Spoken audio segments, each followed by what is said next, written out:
আসসালামু আলাইকুম এভরিওয়ান। আজকে আমি কে ড্রামা মাই ডিমন ড্রামার বাংলা এক্সপ্লেনেশন ভিডিও নিয়ে চলে এসেছি। আমি পার্ট করে এক্সপ্লেনেশন ভিডিওটা দিব। তো আমি আজকে প্রথম পার্টের এক্সপ্লেনেশন ভিডিওটা নিয়ে চলে এসেছি। এখানে আমরা প্রথমে নায়িকাকে দেখতে পাই ইন্ট্রোতে। সেখানে নায়িকাটা দৌড়াচ্ছে আর নায়কটা আসছে তাকে সেভ করতে। তো নায়কটা এখানে মেইন ক্যারেক্টার, নায়ক আর নায়িকা। তো নায়কটা ডিমন। তো আমরা দেখতে পাচ্ছি খ্রিস্টানদের ধর্মালয়ের ওখানে সবাই একসাথে আছে। তো ওখানে ডিমনটা যে একটা পাথরের মধ্যে হাত দেয়, ওখানে সে গোলাপ ফুল তুলে ওইখান থেকে। তারপর সে আগিয়ে যেতে থাকে মানুষের দিকে। তখন সবাই ভয় পেয়ে সবাই দৌড়াদৌড়ি শুরু করে দেয়।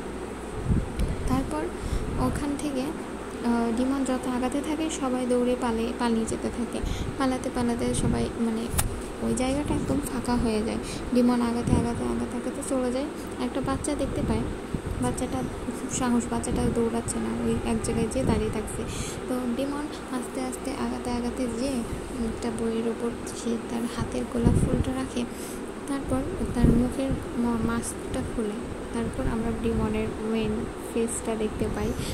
কি কিউট, তাই না?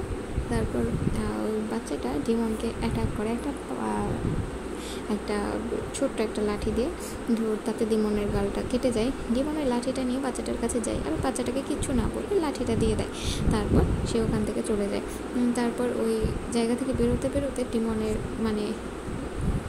আসল ফেসটা দেখা যায় একদম স্পষ্ট, ক্লিয়ার। তো আজ প্রথম পার্টটা আজকে এই পর্যন্তই। আর নেক্সট পার্ট দেখার জন্য সাবস্ক্রাইব করে পাশে থেকো। ওকে, তো আজকে এই পর্যন্তই। আল্লাহ হাফেজ।